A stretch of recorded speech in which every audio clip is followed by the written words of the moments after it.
Thank you, Madam Chair. This statement is presented by a delegation of Indigenous women from Kenya, Sudan, and Tanzania.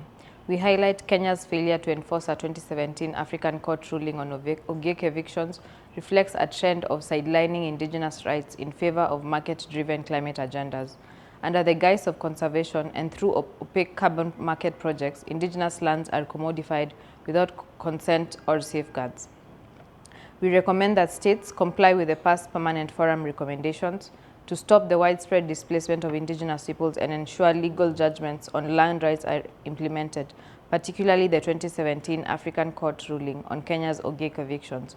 We recognize and constitutionally protect Indigenous identities and rights, especially those related to land.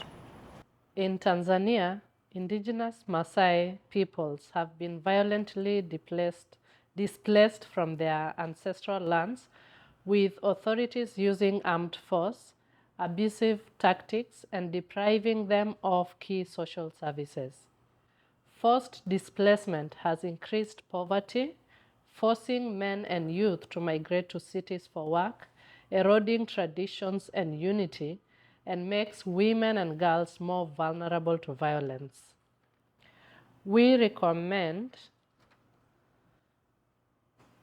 to deliver inclusive, culturally sensitive social services to Indigenous pastoralists and hunter-gatherers communities, including response mechanisms to sexual violence and financially support Indigenous organizations. Ensure the Tanzania government reflects and acts on Indigenous demands in its upcoming Presidential Committee report. In Sudan, the war has displaced more than 11 million people, destroyed infrastructure, and devastated Indigenous people homes, livelihoods, and ties to the land, leading to food insecurity and famine. Sudanese women are subject to sexual violence, abduction, and exploitation. The international community has provided minimal support to address what is currently the worst humanitarian crisis in the world. Pressure all parties in Sudan to end hostilities, protect Indigenous people, and mobilize humanitarian support, ensure Indigenous participation, especially women, in peace negotiations, and include them in any future constitution. Curb illegal mining and deforestation in Sudan and Kenya by promoting Indigenous-led sustainable land use.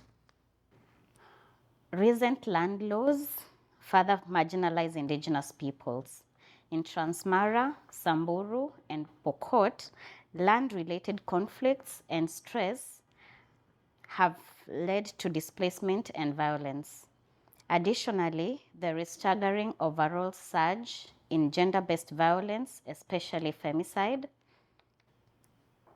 and violence repression of Indigenous activists, and provide redress and reparations for past abuses.